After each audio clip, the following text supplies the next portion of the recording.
This is the all-new 4th generation Lexus RX. In most ways, it is an evolution of the same 5-passenger luxury crossover recipe that's been so successful for nearly 2 decades. But it now has sharper styling. It has that neat floating roofline, and the grille, well, it's definitely got a grille.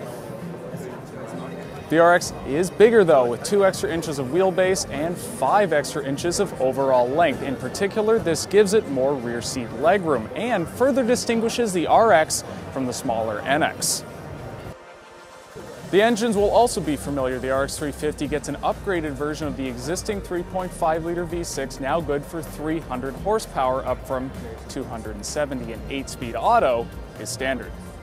The RX 450h gets a variation of the same V6 engine paired with 2 or 3 electric motors. Fuel economy hasn't been announced, but it should make also 300 horsepower.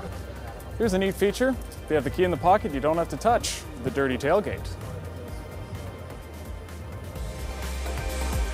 The cabin is beautifully made and nice to look at as well. Check out this gigantic available 12-inch display screen, and this.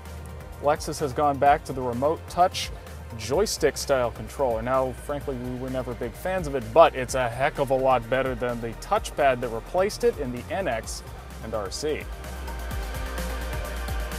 As before, there's an RX 350 F Sport with sportier styling inside and out. But whereas the old F Sport had a sport-tuned suspension that improved handling but ruined the ride, the new F Sport has an adaptive variable suspension that's supposed to better both ride and handling.